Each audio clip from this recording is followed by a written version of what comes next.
Olá, tudo bem?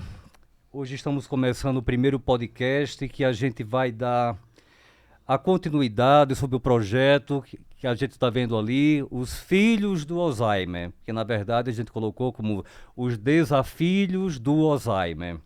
E hoje, para a gente começar o nosso primeiro podcast, vamos conversar com a doutora Marcela Souza, delegada da DAGV Distância, e Cristina Cristina Souza também, representante da ABRAS, Associação Brasileira do Alzheimer, Regional Sergipe.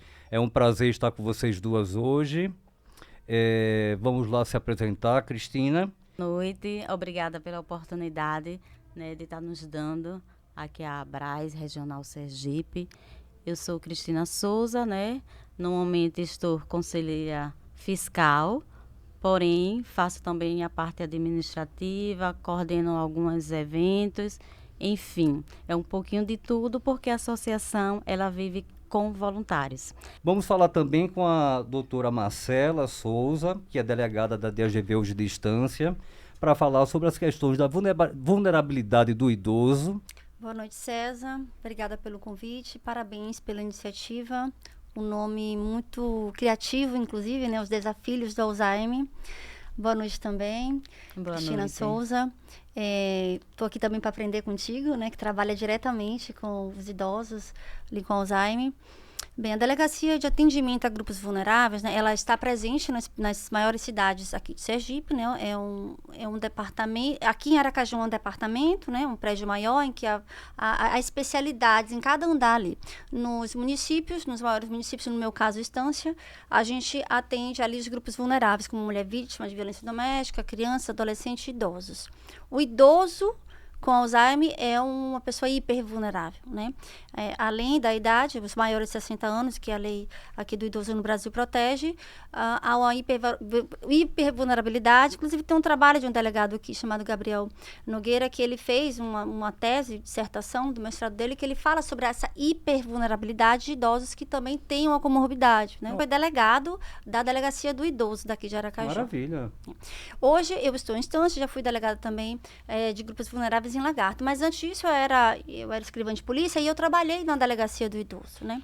E lá a gente atendia diariamente as vítimas, né, no caso, ou os familiares que prestam boletins de ocorrência de vítimas de maus tratos, né, de pessoas que não têm o cuidado necessário ou que são discriminadas por serem idosas ou que sofrem maus tratos ou lesões, ou são humilhadas diretamente mesmo, né? Ou fisicamente, psicologicamente também. Como é que a delegacia hoje vê esse tipo de problemática, não só com o paciente de Alzheimer, mas com o idoso em si, né? Essas problemáticas de família. E eu quero saber da doutora, o que é que a DAGV hoje possui em matéria de conciliação? Você tocou num assunto muito importante. Na verdade, os crimes que envolvem o patrimônio do idoso, né? No Estatuto do Idoso tem um crime de reter o cartão magnético ali do idoso e tem também um desvio, geralmente por parente mesmo, porque esses crimes são cometidos por familiares contra os idosos, na maioria dos casos. E o maior índice de crimes que chega para a delegacia do idoso, e essa estatística também foi levantada pelo delegado que fez essa tese, são crimes contra o patrimônio. Então, chega o boletim de ocorrência lá para um familiar que denuncia um outro irmão porque está desviando o dinheiro ali do idoso. Então, eles ficam ali naquela situação familiar em que o próprio idoso, que é ali a vítima, ele muitas vezes não quer penalizar o seu filho, né? Ele tem ali fora que esse filho, às vezes é a única pessoa que cuida dele, é a única pessoa que ele tem na vida. Então, é uma situação muito delicada para a delegacia do idoso, porque todos os crimes do Estatuto do Idoso são o que juridicamente se chama de ação pública incondicionada. O que é isso? O delegado de polícia, ao tomar conhecimento desse tipo de crime, deve instaurar, né, o procedimento investigativo, independentemente da vontade depois da vítima. Sim. Só que há a dificuldade da continuação, de colher os elementos ali de prova, porque muitas vezes a própria vítima, o idoso, ele não quer denunciar. Mas eu não acho que é só pela questão do idoso. Eu acho que a delegacia dos vulneráveis tem essa tendência, porque tem a mulher também, né? A mulher Sim. faz parte desse grupo e tem a mulher que chega na delegacia e não quer prestar queixa. E dependendo da situação, o delegado vai colocar o processo para rodar do mesmo jeito. Não é Exatamente. isso? Você fez um ótimo comparativo. As vítimas de violência doméstica, né, as mulheres, quando há uma agressão física, elas também não têm opção. Né? A jurisprudência já falou que é de ação pública incondicionada também. Muitas vezes elas querem desistir, não pode mais. Os crimes contra as crianças também, você pontuou muito bem. Os crimes, no geral, contra os vulneráveis, né, como contra a criança e idoso também, do Estatuto da Criança e do Adolescente, também são de ação pública incondicionada. E idoso, a mesma coisa. Só que o idoso, ele não quer denunciar seu filho, né? E muitas vezes um filho vai lá e vai denunciar o outro, eles querem, na verdade, resolver a situação. Eles não querem penalizar, punir. Então, há, sim, o setor de mediação de conflitos, aqui no Departamento de Grupos Vulneráveis em Aracaju. Aqui na Rua Itabaiana, funciona 24 horas, Mas né? a questão delegacia. dessa conciliação só funciona aqui em Aracaju ou todas as DAGVs do estado têm esse departamento de conciliação também? Sim, tem esse departamento, mas nem todas têm um setor, assim, específico e formalizado, mas sempre Entendi. tem um conciliador, O da- mas a maioria das delegacias, as de maior porte, que a gente chama as delegacias regionais, como Itabaiana, Estância, Lagarto, essas delegacias têm sim um núcleo de mediação de conflitos, que a gente chama. Então, e são profissionais treinados, policiais civis treinados para realizar a mediação de conflitos. E que há, como você falou muito bem, um atendimento humanizado. Todas as delegacias estão treinando os seus policiais para dar um atendimento mais humanizado, especialmente nas delegacias de grupos vulneráveis. Delegacia de idoso, muito mais. Precisa de uma escuta ativa, de uma escuta humanizada, paciente, Até né? o próprio atendimento tem que ser Atendimento, diferente, né? diferenciado, É, né, a gente? abordagem. A paciência tem Porque que o ter próprio maior. idoso, né? O nome já está dizendo de idoso, e a gente sabe que a parte cognitiva, mesmo que não seja por demência, mas ela cai. Sim, com né? certeza. Então, é importante ter um profissional que saiba colocar as palavras certas, né? Fazer o trabalho certo com esse idoso. Então, esse projeto, ele tem na sua particularidade, primeiramente, ajudar a questão do paciente de Alzheimer, mas, em segundo plano, a pessoa que está cuidando. As pessoas precisam ter um olhar específico para essas pessoas, porque eu digo por mim, não é fácil. Não é fácil. Principalmente se a pessoa estiver acarretada de outros problemas particulares. Sim. Entende? É então, preciso até dividir, então, dividir com a própria família. Se você tem mais de um irmão, você tem que dividir, mesmo que aquele irmão fique um pouquinho afastado, porque sempre tem um que diz assim, não gosto de ver, no exemplo de nossas mães, né? Já que você também é mãe e eu sou mãe. Eu não gosto de ver mãe assim, né? Por exemplo, minha mãe hoje pergunta por mim mesma, a mim mesma. Então, nos primeiros dias você fica, como assim? É difícil. Né? É difícil. E- Mas aí o outro irmão não quer ver isso. E aí acaba se afastando. E não pode se afastar. Isso, olha, né? como é importante, mas não é só de filho, nem de coisa não. A importância de todo o seio familiar, da inclusão. Sabe? A gente que é filho e a gente tá tratando, sabe? Que a gente tá ali no dia a dia, a gente vê que quando uma visita sai, como a pessoa se transforma. E quando ela fica sozinha o dia todo, a face dela muda, fica mais fica triste. entristecida. E às vezes eu trabalho em home office. A menina trabalha o dia todo. Então eu vejo que se ela ficar silenciada por muito tempo, a minha mãe, ela começa a ficar triste. Sabe? Então, como é importante os amigos, né? os parentes, fazer a visita, né? os irmãos participarem disso. E essa ideia que você falou é uma ideia muito triste. Sabe? De falar, eu não quero. Isso não pode existir. Lá, a minha mãe, como eu falei antes, minha tia também, que, né, Deus já levou, ela já na fase final. Então, nós somos em 11. Né? Eu tenho uma mãe e uma tia. Aí misturou tudo, ficamos em 11 filhos. Porque as duas moravam juntas. Sim. E no início eu não ficava assim, né? Sem saber. E eu que fui lá fazer o curso. Por que eu fui fazer o curso? Porque eu queria informação, eu queria saber, né? Porque o cuidador, ele é a ponte entre o paciente e os profissionais. Sim. E aí a gente, aí veio juntando outros irmãos, não pode ficar só com uma pessoa. Tem que fazer uma escala. E funcionou muito bem lá na minha residência, na minha casa. Todos os irmãos faziam escala. Todos os dias tinha a sua noite, tinha no sábado e no domingo, cada um tinha o seu dia. Então, ou seja, todo dia ela via um filho, todo dia ela tinha uma conversa diferente, né? Porque cada filho tem um filho. As noras se envolveram, os netos se envolveram. Então, isso para ela, a casa, no caso, na casa dela, era cheia o tempo todo. Tinha as cuidadoras, né? Na casa tinha uma secretária do lar e tinha a cuidadora. E tinha toda uma família envolvida e a casa era sempre movimentada. Então, isso fazia bem, porque a pessoa que está cometida ao Alzheimer, ela precisa viver o momento. É isso né? aí. É viver o momento. E nós, familiar, também temos que viver esse momento. É alegre hoje. Você está falando assim, eu vejo minha mãe às vezes assim, triste. Porque, E a gente acaba ficando triste também. Fica também, porque a gente não... Olha, a gente fica 24 horas com a pessoa, não tem tanta força para animar. Mas não é só isso. Mas se você chegar, você vai ter conversa, você vai ter uma alegria, você está entendendo? Você veja que um dos pontos que eu quero tocar é sobre esse filho ou essa filha que está no dia a dia e começa a ver o seu pai ou a sua mãe descendo o degrau todo. Declínio, isso machuca a gente por dentro, sim. isso deixa a gente doente. Sim. Então, por isso que o Estado precisa cuidar dessas pessoas. Porque daqui a pouco a gente vai ter uma população muito doente. Sim. Entende? E outra coisa que eu queria falar com a doutora agora é o seguinte, a gente tocou num ponto muito específico dela ali, sobre a questão dos familiares. Eu quero saber como a DAGV participa ou pode participar dessa questão da conciliação no seio familiar. Se por acaso um filho se sentir nessa situação, poxa, eu estou levando o barco todo aqui e as pessoas estão tudo de boa, eu quero saber o que é que essa pessoa pode fazer junto à DAGV. Bem, a nossa representante da Brasa aqui tá trazendo tantas informações importantes. Eu estou fazendo os links aqui com o que chega realmente na DGV.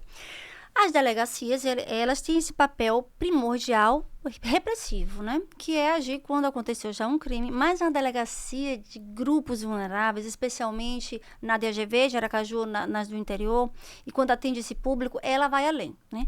Ela tem que agir, às vezes, não necessariamente para instaurar um inquérito. A pessoa quer resolver, né?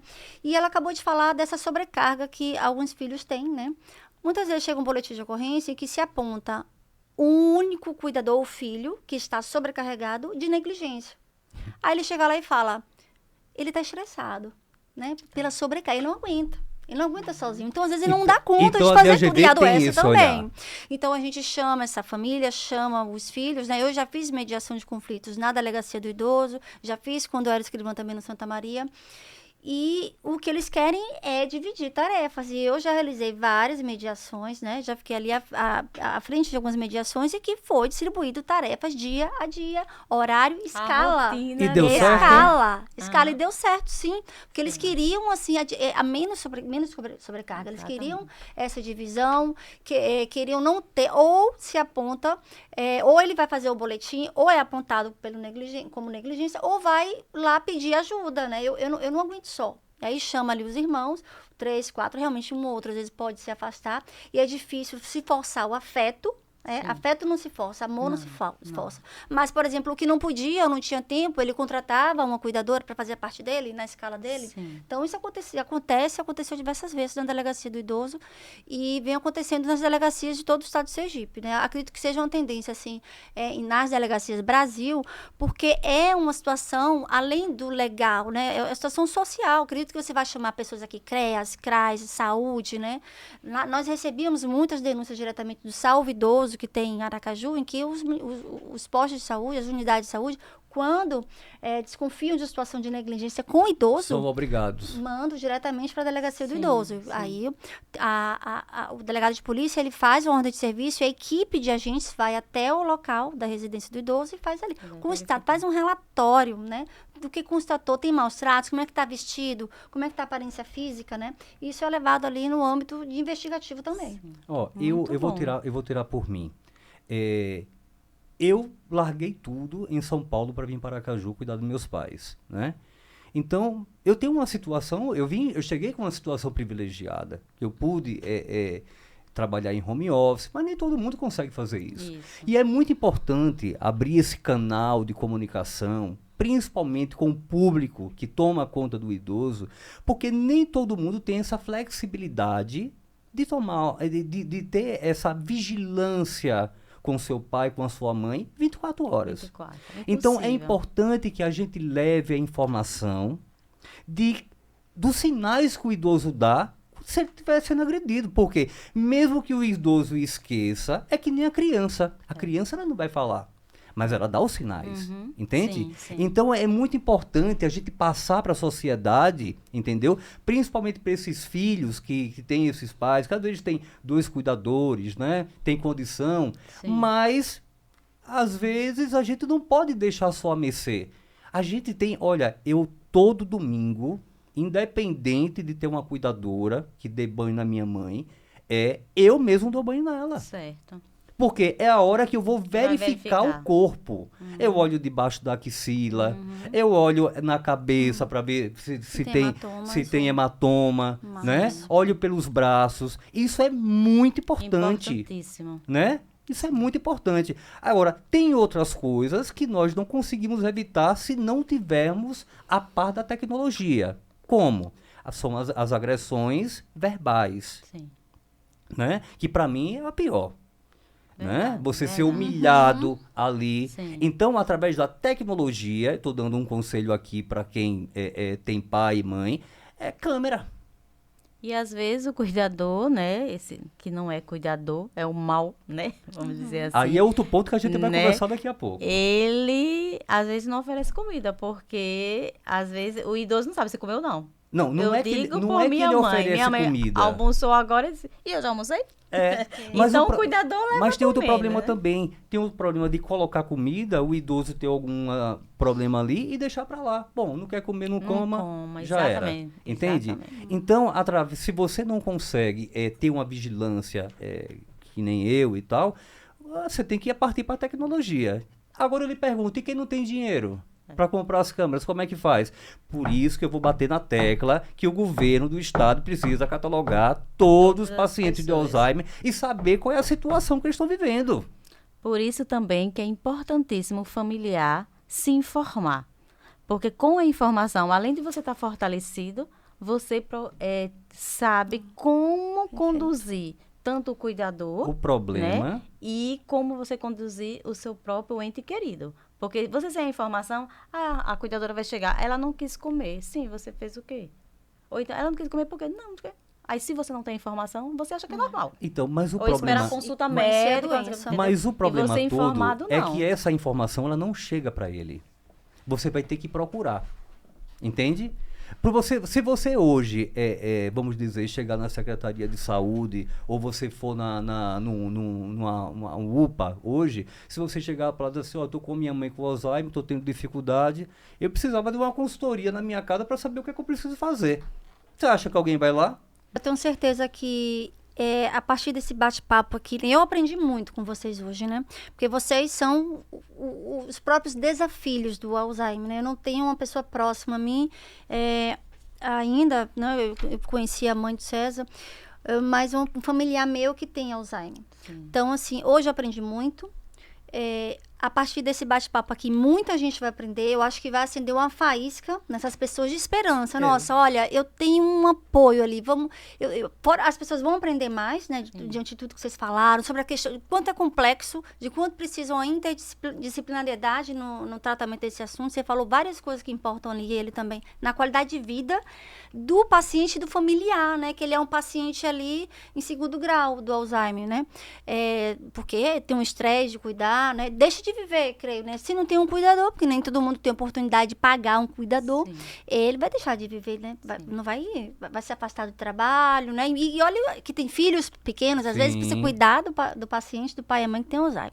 Então, assim, a delegacia de atendimento a grupos vulneráveis, ou qualquer delegacia do Estado, está à disposição para atender esse familiar que precisa do apoio ali, que precisa de um apoio jurídico, no caso legal, penal, muitas vezes, do paciente que está sendo negligenciado, maltratado, né? Mas quando chega pra gente, como você falou, já é parte repressiva, é quando aconteceu. Então tem que pegar nessa parte preventiva. Do social, né, da saúde, como você falou, aí tanta coisa que precisa um paciente de Alzheimer ali, de musicoterapia, de terapia. A sua mãe tem essa oportunidade, mas a maioria não tem. E eu creio eu que mas ela tem não tem até classe quando, né? social. Até quando? Até Porque é quando? muito custoso. E não tem classe social, né? O Alzheimer não tem Não classe tem. social, né? Não tem. Assim como eu falo assim, a violência doméstica e familiar que eu tenho da mulher não tem classe social, tem todas as classes, né?